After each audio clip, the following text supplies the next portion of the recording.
Good morning. My name is Erin Estrada, and I am here today to talk to you about some of the dispositions of a good educator, some of the dispositions that I possess, and some that I need to work on to become a better educator.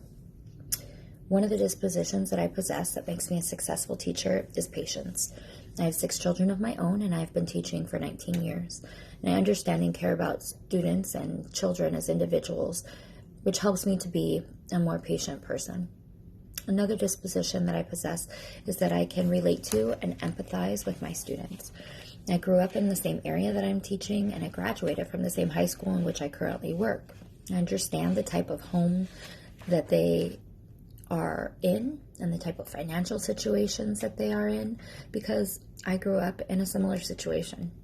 The fact that I can empathize with my students makes it extremely easy for me to build a strong rapport with my students.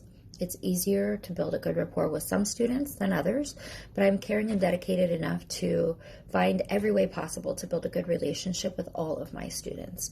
The more comfortable they feel in my classroom, the more engaged they are in my lessons, and the safer they feel to ask questions when they're confused with something that I'm teaching.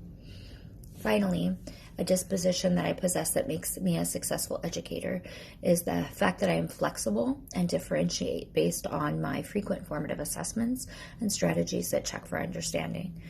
As the students in my district change, I am flexible enough to change. I know that one approach or lesson will not work forever.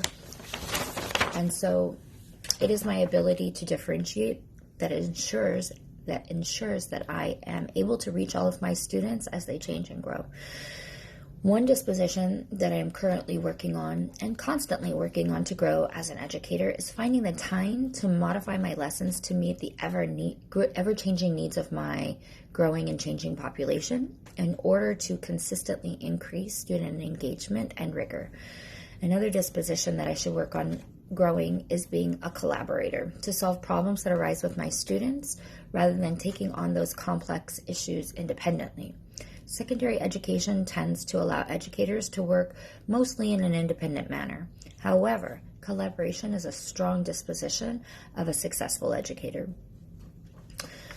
Professional educators look and act a certain way.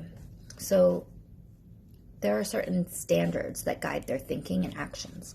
Professional educators are flexible, patient, and able to build relationships with students. They have a caring and kind personality. They have knowledge of various types of learners, and they are dedicated to teaching. They are also able to engage students in learning that is rigorous and that will prepare them to be successful in college, career, and life. The standards that guide thinking of professional educators include being ethical towards students in the art of educating. They also maintain their physical and mental health, present information to students that is ethical and unbiased, and continue to grow as a professional.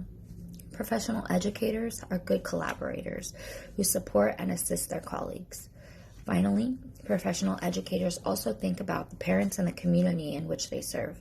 They understand the demographic and the needs of the community and assist them through their teaching. Thank you for this opportunity to discuss the dispositions of a good educator and what standards guide their thinking and actions. Have a good day.